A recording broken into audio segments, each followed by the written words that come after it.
Hey everybody, it's Dr. Cara and I am here with another card deck review and weekly forecast. And this week is one of my prized possessions that I have had since 1988. So I can't even think of how many years that is. 30 some years.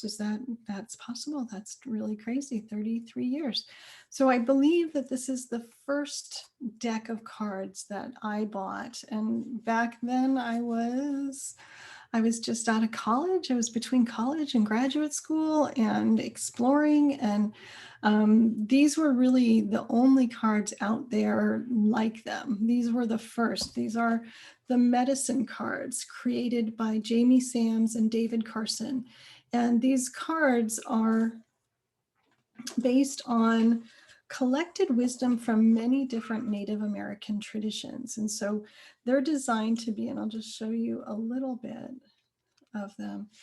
They're designed to really reflect Native American animals and traditions. Sorry, that one was upside down, the squirrel. Let's see if I can get that up there for you to see. There we go, squirrel. And in a very honoring kind of way, they say in the introduction that this system is designed to help us all walk in balance on the earth and bring the medicine of each animal where it's needed in our lives. And this they saw as a fun and interesting and practical way for people to connect with the information and the healing of different animals and bring that energy of the animal to themselves. So it's a really beautiful, heartfelt deck, very lovely creation. It has, let me just show you this. I'm just kind of shuffling here. It has this blank card, so you can create your own animal medicine card. And each one, let's see, so the dolphin is there, the beaver, that just really keeps showing up a lot lately, the wolf, and so those are some of the cards. And then it comes with this guidebook, which is pretty substantial. And of course, I bought this 30 some years ago, so I don't know if the book is still the same if you buy these cards today. But the book has lots of information, background information about the creation of the deck and the medicine wheel and totem animals and the healing power of animals. What is animal medicine? What are the medicine cards? Different spreads that you can do, different ways to find out who your totem animal is. And then each, sorry, my light is kind of bright there, hard to see. So for each card, there's a pretty substantial amount of text, like 2 pages for that deer text. I don't know if you can see that. So there's a lot of information there. Some of it is natural history information about the life history of the animal. Some of it is about the card, the meanings, and what it means if a card is what they call contrary or upside down versus right side up. And then it just has all of these different animals, which I believe there's 44. I think the hummingbird is the last one, 44. So there are 44 animal cards plus a couple of blank cards to create your own cards and add them into the deck, which I think is super thoughtful.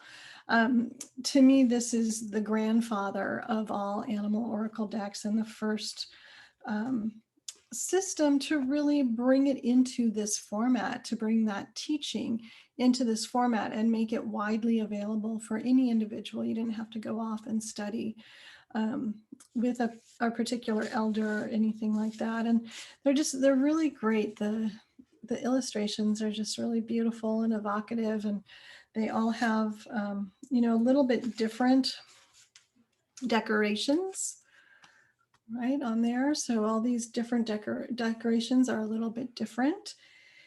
And I think they're lovely. I've lived in, I can't even think of how many houses could I have lived in over all of these years, and I've brought them with me every time. So these are, for me, part of my history, part of, becoming who I am today, and definitely got me started on the way. So these hold a special place in my heart.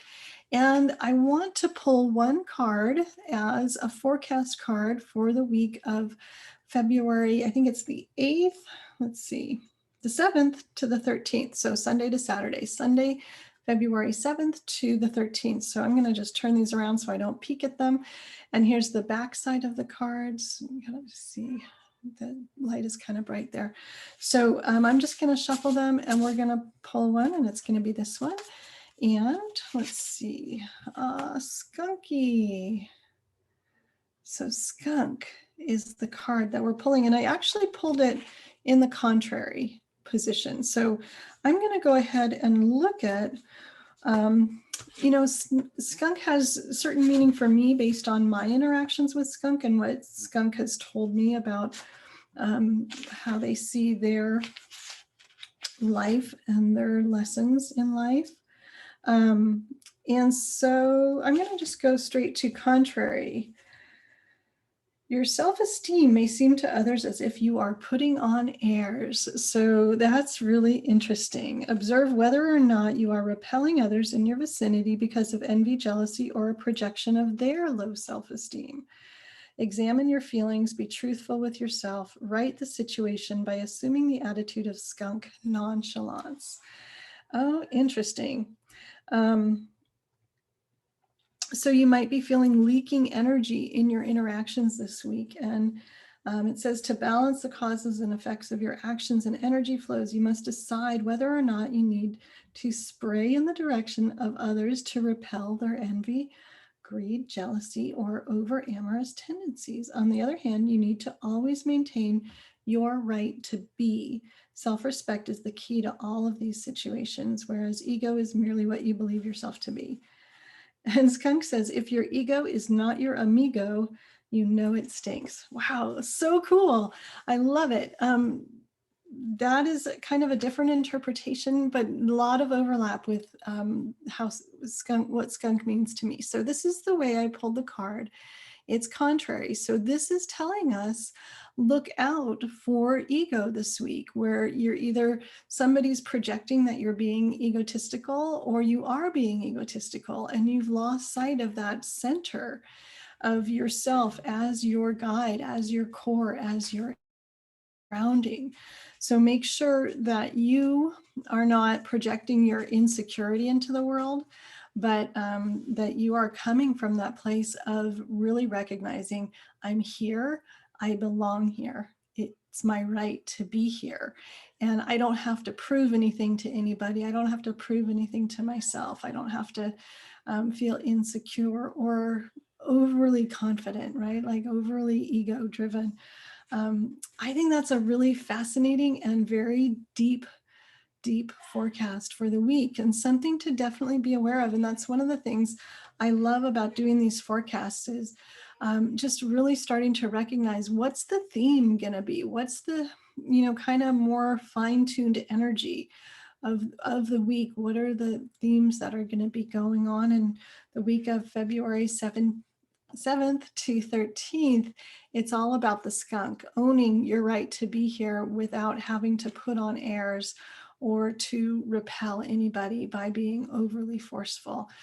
For me, Snake is really about boundaries, maintaining your own boundaries, respecting your boundaries, and making sure that other people respect them as well, but also really celebrating the physicality of your life. And I think all of those things can come into that mix of really recognizing your skunk nature. You can enjoy your life and be you, and you have every right to be here and to take up that space and to be you. So go ahead and be you, and not be you, just be you.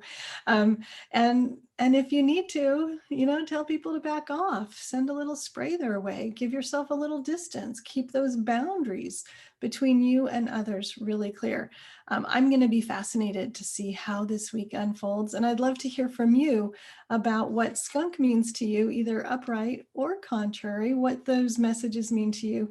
And of course, I want to hear about how it's playing out in your life and how, if it's helpful to have this heads up about, hey, watch out for this. So I'm Dr. Cara. Thank you for joining me for this card deck review of the animal medicine cards, Jamie Sams and David Carson, and our weekly forecast for the week of February 7 to 13. Have a beautiful week, and definitely let's meet in the comments below. All right, bye everybody.